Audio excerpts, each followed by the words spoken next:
Right, Assalamualaikum warahmatullahi wabarakatuh dan salam sejahtera. Selamat petang saya ucapkan kepada anda semua yang sedang menonton. Assalamualaikum, saya ucapkan nama saya Dr. Azam Adam daripada DND Wellness Center. Sesi petang ni anda akan bersama saya dalam sesi perkongsian ilmu kesihatan. Okay? So insyaAllah kita akan berbincangkan satu topik berkenaan dengan minyak yang terbaik untuk anda gunakan dalam masakan harian anda. Jadi apa kata saya nak kongsi dengan anda semua, minyak apa yang anda semua patut gunakan untuk nak masak rendang ke, nak masak semua juadah. So, back to our topic berkenaan dengan minyak yang paling baik untuk anda gunakan. Sebelum kita ke minyak yang terbaik, saya nak bagi anda sedikit pemahaman tentang minyak ni. Minyak ni secara asasnya, basicnya adalah lemak sebenarnya. Minyak sama dengan lemak. Jadi persoalannya, lemak ni atau fat ni sebenarnya boleh dibahagikan menjadi beberapa jenis. Saya akan go through dengan anda secara asasnya. So fat ni ada beberapa jenis. Ada yang dalam kategori saturated fatty acid, lemak yang saturated. Ada yang unsaturated fatty acid, yang tidak tepu, lemak tepu dan tidak tepu. Dan ada juga yang namanya dari sudut lemak unsaturated itu dibagikan menjadi dua. Ada polyunsaturated dan juga monounsaturated. Ini semua istilah, tetapi asasnya adalah semuanya adalah lemak. Dan minyak itu adalah lemak. Persoalannya sekarang, mana satu antara minyak-minyak yang ada di pasaran ini yang paling sihat? So sebenarnya minyak atau lemak ni, dia boleh dibagikan menjadi dua tadi tu. Dan berbeza-beza fungsi, berbeza-beza efek terhadap badan kita bila kita mengambilnya. Dan saya nak anda semua fahami bahawa anda tidak perlu takutkan lemak sebenarnya. Biasanya kalau anda pergi ke klinik hospital, doktor sana akan bagi tahu kurangkan lemak dalam masakan anda. Alright.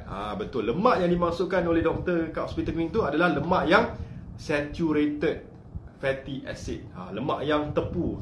Contohnya apa? Seperti lemak daripada daging-daging, red meat, lepas tu daripada telur, daripada minyak kelapa, daripada santan, kan? Itu semua saturated. Tetapi hasil kajian terkini menunjukkan bahawa bahawa anda tidak perlu takut terhadap lemak-lemak saturated seperti santan kelapa.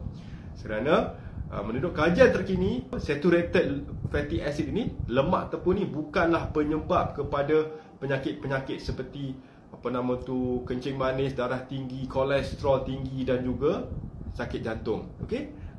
Terkini, kajian yang terkini Yang perlu anda takuti dan hindari adalah sebenarnya lemak-lemak yang dalam kategori apa? Yang pentingnya bukan lemak itu saturated atau unsaturated, kan? Yang penting cara minyak itu diproses.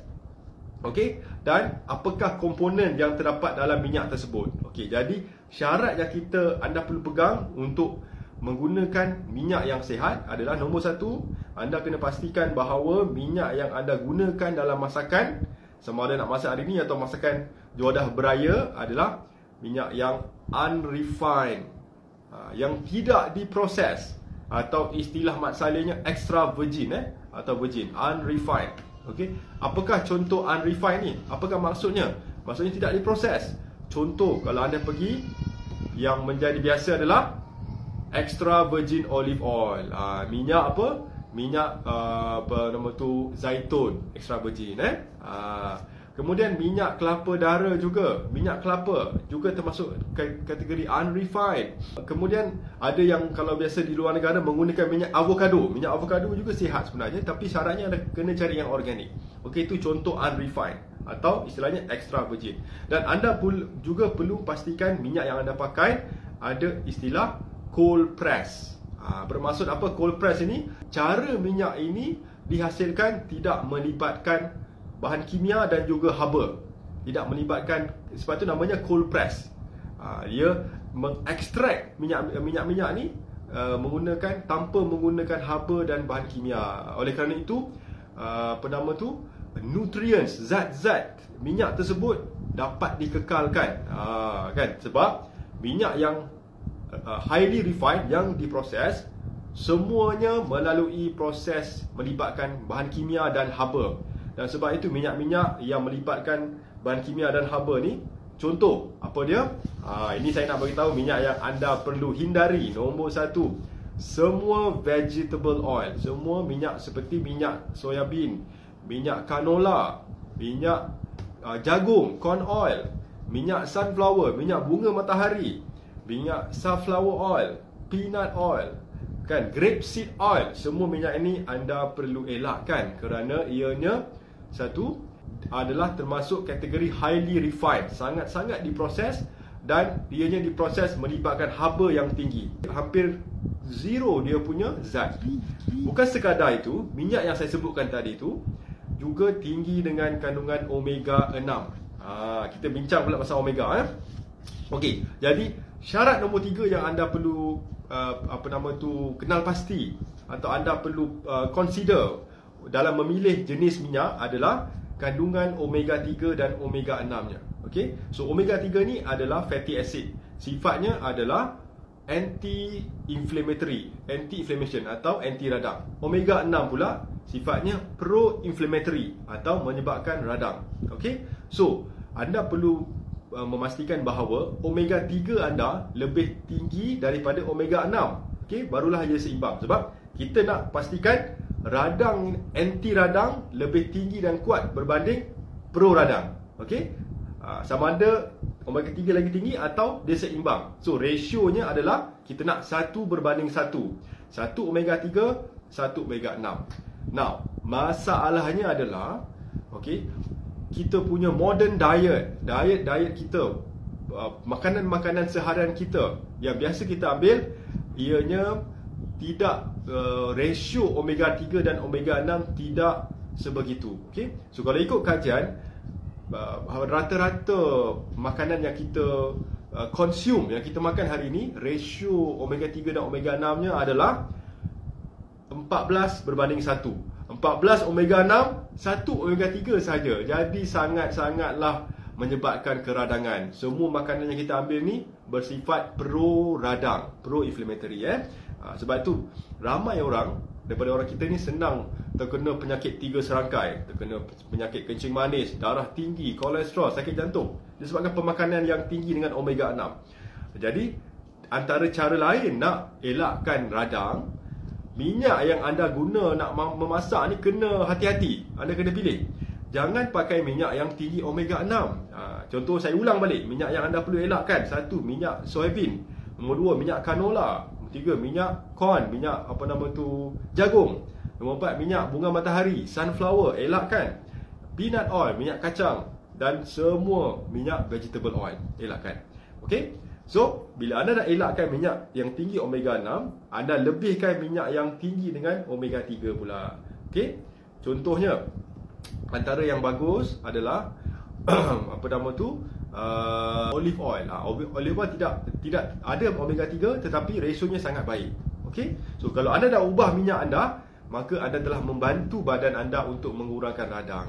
Okey, so minyak yang anda perlu fokus, anda perlu guna pakai dalam memasak sehari-harian adalah nombor 1, top ranking adalah minyak zaitun.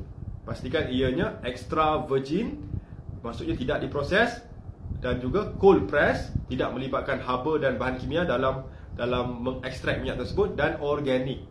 Bermaksud tidak ada bahan-bahan kimia, racun-racun serangga yang ada dalam minyak tersebut. Okey. Now, 1 minyak zaitun. Nombor 2, kalau boleh anda pakai minyak kelapa.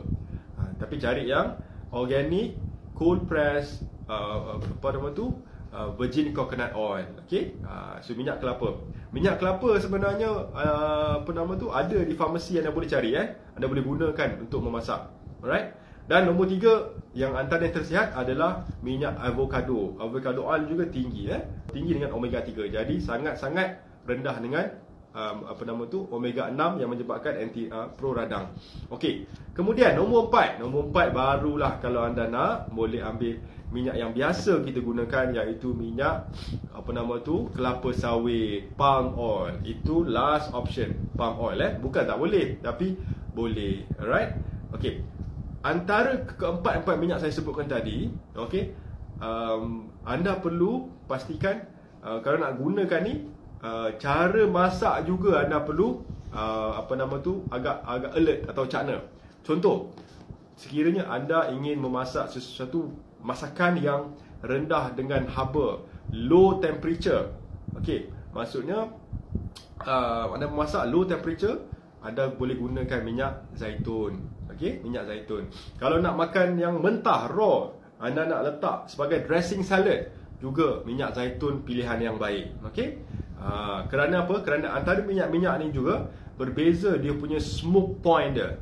Smoke point ni adalah apa? Smoke point ni adalah satu tahap di mana minyak tersebut akan mengeluarkan asap. Sebab tu namanya smoke point. Bila minyak pecah minyak bila dah keluarkan asap, bermaksud apa?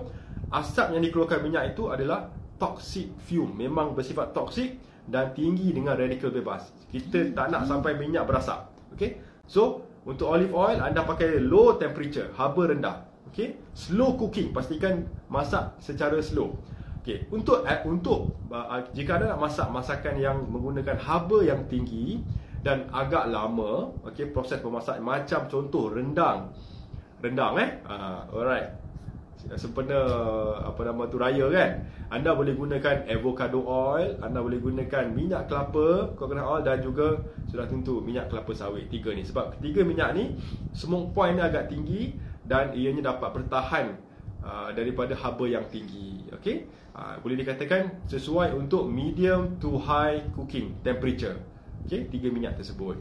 Alright.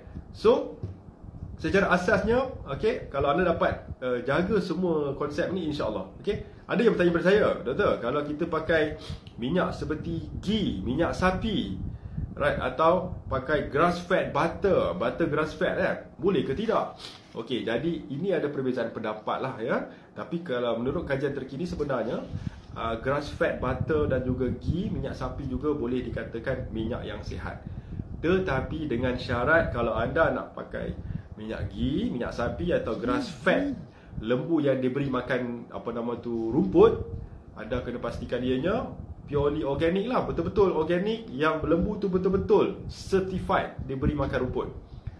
Harganya agak mahal lah. Okay. So itu antara syaratnya.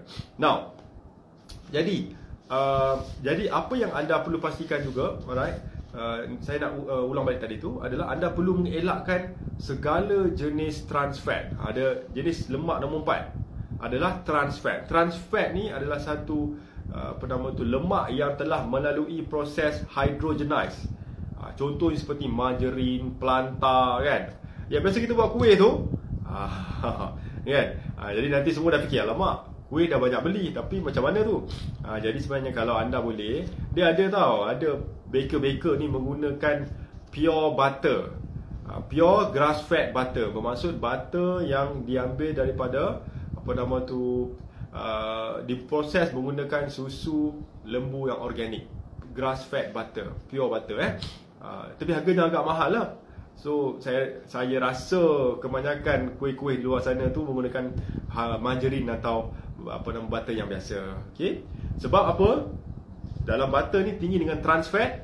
Trans fat ini boleh menyebabkan banyak masalah kesihatan seperti kencing manis, darah tinggi, kolesterol, alright, dan juga kanser jika diambil secara berpanjangan. Okay? So kalau nak ambil waktu raya nanti tu, berpada-padalah makan kuih raya tu kan. Walaupun raya setahun sekali, tapi kita tak nak lah lepas raya kita sakit pula ya. Berpada-pada makan kuih raya itu. Okey. So katakan misalkan anda dah faham dah ni, minyak sihat, anda dah pergi supermarket. Saya bagi senario, anda dah beli satu botol minyak extra virgin olive oil, minyak zaitun. Anda juga dah beli minyak avocado. Anda dah beli juga minyak kelapa kan. Jadi macam mana anda nak simpan? Okey, cara penyimpanan juga penting. Okey, sebagai contoh, kalau anda beli minyak zaitun ni secara puratanya dapat bertahan hanya 2 hingga 3 bulan sahaja. Sebab tu anda kalau nak beli tu tidak digalakkan beli sekali banyak, beli 4-5 botol tak. Sebab dia boleh tahan bila anda buka tu, dia boleh tahan 2-3 bulan saja.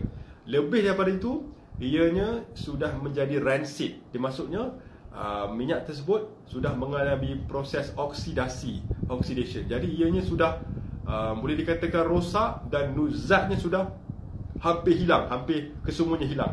Okey, malah menyebabkan masalah pula nanti untuk kesihatan. Okey, so kalau anda dah buka botol minyak zaitun, pastikan satu, habiskan dalam waktu 2 hingga 3 bulan. Kemudian anda perlu simpan di tempat yang rendah dengan haba dan kalau boleh tersorok daripada cahaya. Low temperature, low light. Sebab minyak ni very sensitif. Dia kena cahaya, dia akan bereaksi. Sebab tu kalau anda perasan, minyak zaitun ni kan, botol dia semua macam ada tinted. Anda perasan tak botol minyak zaitun? Dia warna hitam lah, warna hijau gelap. Sebab untuk mempertahankan zat dalam minyak tersebut. Pengeluar-pengeluar semua pandai. Kita je yang baru tahu. Jadi anda jangan letak dekat sebelah dapur. Anda simpan dalam bawah dapur ke, jauh daripada haba dan juga jauh daripada cahaya. Alright. So antara cara yang anda boleh untuk kekalkan manfaat kesihatan minyak tersebut. Okey. So saya ulang balik, kalau nanti anda nak masak buat di pagi raya ke, tolong elakkan minyak-minyak yang tinggi dengan omega 6. Alright, seperti minyak soybean, minyak canola, minyak jagung, minyak sunflower, kan? Dan anda pakailah minyak zaitun, anda pakai minyak avocado, pakai minyak kelapa, coconut oil, dan juga pakai last option minyak kelapa sawit, dan anda boleh juga pakai ghee dan juga grass fed butter organic.